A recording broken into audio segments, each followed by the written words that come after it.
E você traduzia com dicionário, essas coisas? Você tinha que se Nessa virar. época, assim, isso foi 2008, 2009, já tinha uma... Tinha uma ferramenta online que me ajudava. Era como se fosse um dicionário online. Certo.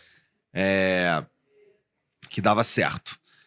Aí, só que ia me consumindo, que eu odiava fazer isso daí, cara. Até hoje, quando fala em traduzir, até porque, assim, eu tinha que trabalhar, ir pra faculdade e traduzir. Então, a maioria das vezes, dos documentos que eu tinha que traduzir, eu trazia de madrugada, no fim de semana e tal. Era só umas coisas, assim, nos horários que eu não queria estar fazendo mesmo. Eu já era um troço que eu não gostava. Putz, só de falar em traduzir dói meu joelho, que eu lembro que eu tinha que ficar sentado do jeito esquisito e tal, todo mundo dormindo e eu lá. Durou pouco também isso daí, porque eu fui logo da aula. Tem algumas coisas que duraram um pouco na minha vida e outras duraram muito. Por exemplo, eu saí desse lance de traduzir, fui para um estágio de professor no CNA, que durou menos de um mês, porque eu fui para a cultura inglesa, era uma oportunidade melhor. E lá eu fiquei 7 anos. Isso também é uma história interessante, porque eu estudei inglês meio que sozinho. Eu sempre gostei muito de português e de inglês. Achava legal. Não sei por que eu gostava disso. Aí, inglês eu meio que aprendi sozinho.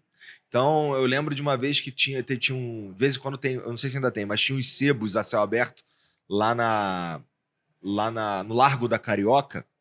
E num desses aí eu consegui comprar por R$1 um dicionário e por outro R$1 um livro com 4 peças do Shakespeare. Isso foi uma das coisas que eu usei para estudar e tal. Eu já tinha um certo... Eu já manjava porque eu queria entender o que estava acontecendo nos videogames. Então tinha os joguinhos lá que eu gostava. Todo era o videogame. O negócio lá que tinha... Os caras no videogame falavam inglês e eu queria entender o que estava acontecendo ali. Aí... O inglês meio que chega na minha vida dessa forma, assim. Eu não sei, eu gostava disso. Aí, então, quando eu cheguei na cultura inglesa, eu não tinha nada que provasse que eu falava inglês ou que eu sabia inglês, além do fato de falar inglês. Você não tinha diploma, mas eu não tinha nenhum documento. Mas falava.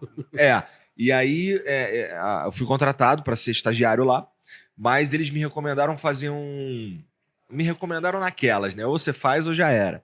Era um certificado de Cambridge, que é um certificado internacional que meio que atesta que você fala inglês para todos os efeitos. Uhum. E existem três níveis. O primeiro é o FCE, que foi o que eles pediram para eu fazer. O segundo é o CAE, que é o avançado. Esse é o que as pessoas normais têm. Normais, eu quero dizer, as pessoas que falam inglês e precisam ser desse certificado. Não precisa do último, que eu quero dizer. O último é um de proficiência, que é basicamente é um linguajar mais acadêmico. Na minha filial, eram acho que 25 professores e 2 tinham o CPE, por exemplo, que é o último. Aí eu olhei o FCE e eu achei aquilo muito fácil. Eu, não vou fazer o FCE. Eu vou fazer o CPE. Aí estudei pra caramba, sozinho.